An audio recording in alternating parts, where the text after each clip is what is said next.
fase ENSO itu ada 3. Jadi fase normal pada kondisi normal, kemudian La Nina, dan fase El Nino. Nanti akan kita lihat bagaimana fase normal itu terjadi, bagaimana La Nina itu terjadi, dan bagaimana El Nino terjadi.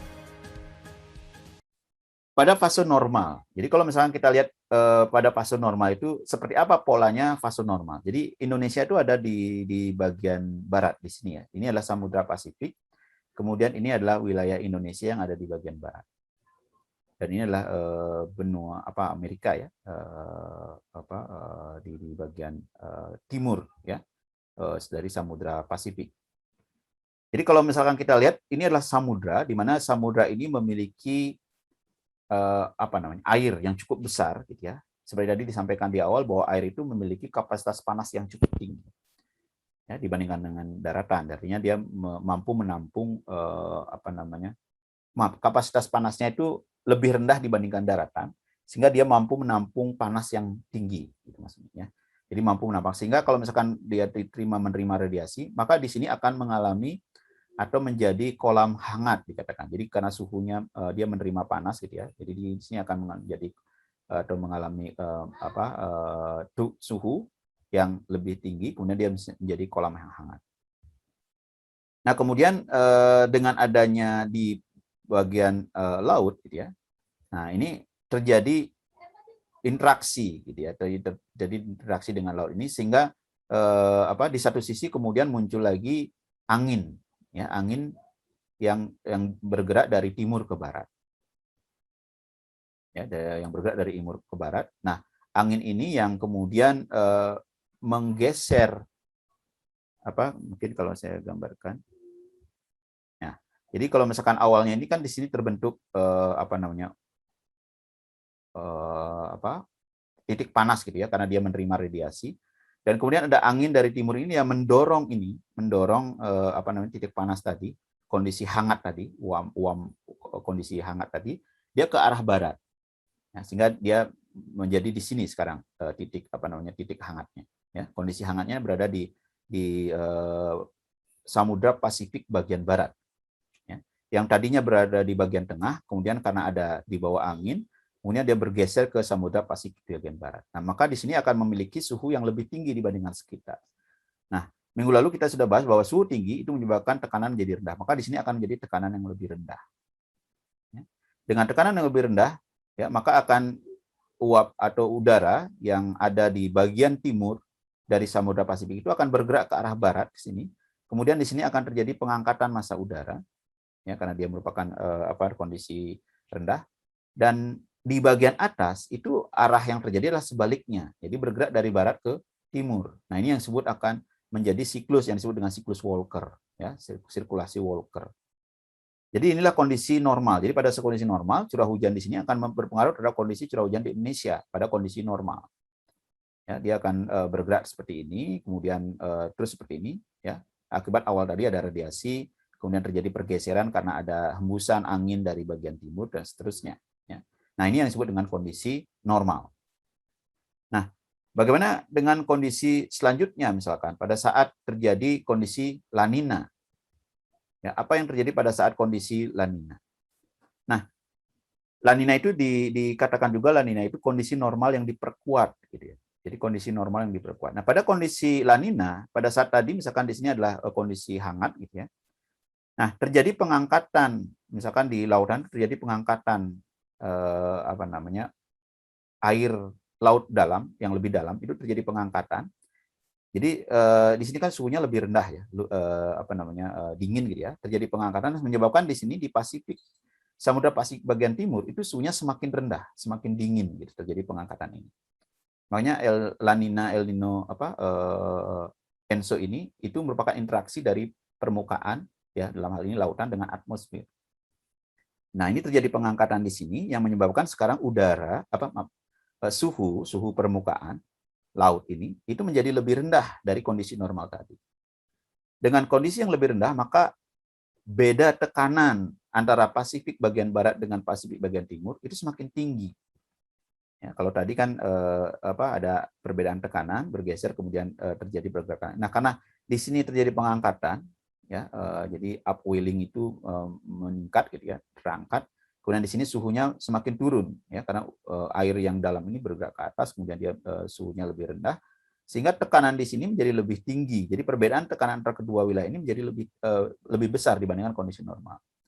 Nah, kemudian apa yang terjadi? Karena berbeda tekanan ini menjadi lebih tinggi, maka angin yang tadi terjadi, yang pada kondisi normal itu diperkuat. Maka La Nina itu kan disebut kondisi normal yang diperkuat, gitu ya. Kondisi normal tapi diperkuat.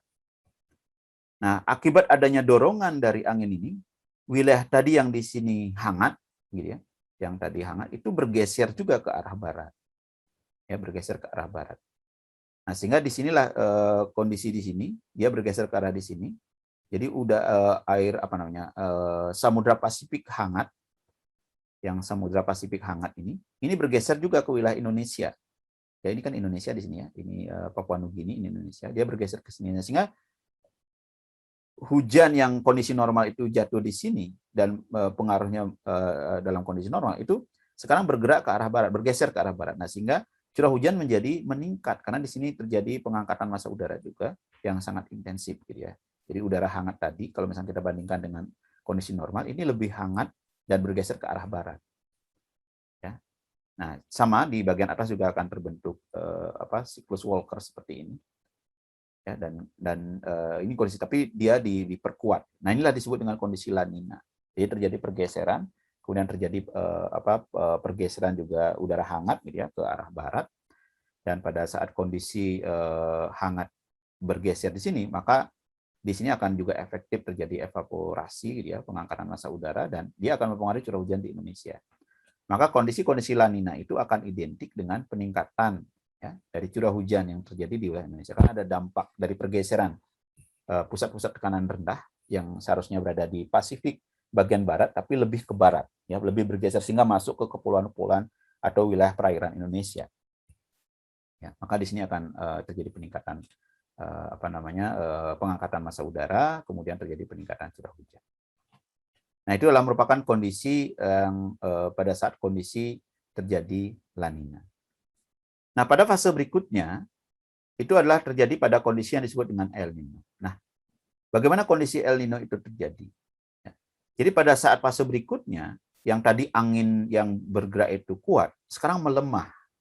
Jadi angin itu menjadi lemah, yang menyebabkan yang pusat tekanan rendah yang tadi berada di Pasifik bagian barat itu bergeser ke tengah, gitu ya, bergeser ke tengah. Dan kalau misalkan udaranya itu sangat lemah, gitu ya, jadi tidak ada perubahan, tidak ada beda tekanan, dia bisa jadi dia makin ke timur, gitu. Sehingga pusat tekanan rendah tadi yang seharusnya dia berada di bagian barat Pasifik tadi, ya, bagian barat Pasifik ini bergeser ke arah timur. Jadi sekarang laut hangat itu dia bergeser ke arah timur. Nah, sehingga disinilah akan menjadi pusat tekanan rendah yang berada di wilayah timur dari Pasifik tersebut. Nah, di bagian barat itu berubah kondisinya dari kondisi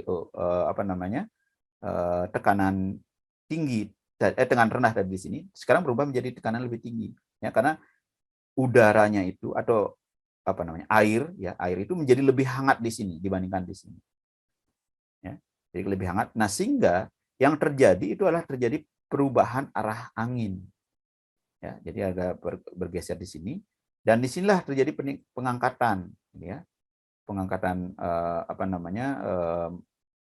udara, kemudian bergerak ke sini, dan di sini turun, ya, di sini juga sama, di Indonesia turun, ya. Jadi di kondisi seperti ini yang disebut dengan El Nino.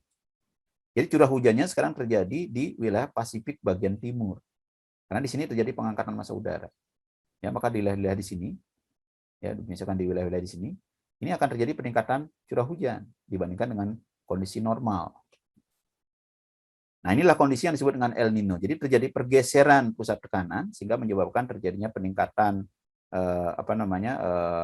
atau kondisi tekanan rendah di sini, kemudian terjadi pengangkatan massa udara, maka di sini akan terbentuk awan, gitu ya. Siklus yang terjadi seperti ini, dan ini menyebabkan penurunan untuk wilayah Indonesia. Dampaknya apa? Terjadi penurunan jumlah curah hujan. Ya, karena kan udara menjadi bergerak, misalkan di perairan Indonesia bagian timur, udara bergerak turun, gitu ya. Ya, sampai dengan wilayah Indonesia ini, karena dia udaranya walaupun hangat, tapi suhunya lebih rendah dibandingkan dengan Pasifik bagian timur. Ya, sehingga di sini akan terjadi kondisi. Nah, ini yang disebut dengan kondisi El Nino. Ya. Nah, kira-kira begitu ya mekanisme bagaimana kondisi normal La Nina dan El Nino itu terjadi. Nah, kalau kita rangkum misalkan seperti ini kira-kira ya. Kalau misalkan kita lihat pada kondisi normal tadi ya terjadi pengangkatan massa udara di Pasifik bagian barat, kemudian di Pasifik terjadi dari Pasifik bagian timur ya. Terjadi pengangkatan, inilah kondisi normal yang ini disebut dengan siklus yang tadi disebut dengan siklus Walker ya. Nah, upwellingnya mungkin kondisinya seperti ini pada kondisi normal. Nah, kemudian pada kondisi La Nina yang disebut dengan kondisi normal yang diperkuat, ya terjadi pengangkatan ya dari upwelling ini, pengangkatan, kemudian terjadi perubahan kekuatan ya dari gerakan udara atau angin dari Pasifik bagian timur ke Pasifik bagian barat. Nah, sehingga tadi dia bergeser. Nah, ini akan mempengaruhi wilayah Indonesia. Ya, jadi wilayah Indonesia itu akan terjadi konveksi yang meningkat di sini, maka terjadi peningkatan curah hujan. Nah, pada kondisi El Nino itu terjadi sebaliknya. Jadi upwelling ini menurun, nah sehingga menyebabkan suhu udara di sini itu menjadi lebih tinggi ya karena air bagian dalam yang memiliki suhu rendah itu ke bawah gitu ya, sehingga ini menjadi lebih hangat. Nah, kondisi hangat tadi yang harusnya berada di Pasifik bagian barat itu bergeser ke timur. Nah, sehingga inilah terjadi. Jadi bergeser ke timur, kemudian di sini akan terjadi pengangkatan massa udara di bagian Pasifik bagian tengah dan timur. Nah, di Indonesia itu sebaliknya yang terjadi. Jadi udara atau massa udara itu bergeser ke timur, bergerak ke timur, bukan bergerak ke atas. Bergerak ke timur. Nah, sehingga yang seharusnya terjadi curah hujan di sini dia tidak mengalami curah hujan ya. Jadi uap airnya yang terjadi di sini itu dibawa ke Pasifik, ya, sehingga terjadilah curah hujan di wilayah Pasifik bagian tengah dan timur. Indonesia sendiri yang berada atau berdekatan dengan Pasifik bagian barat itu mengalami penurunan curah hujan. Nah, itu kira-kira bagaimana mekanisme El Nino La Nina terjadi.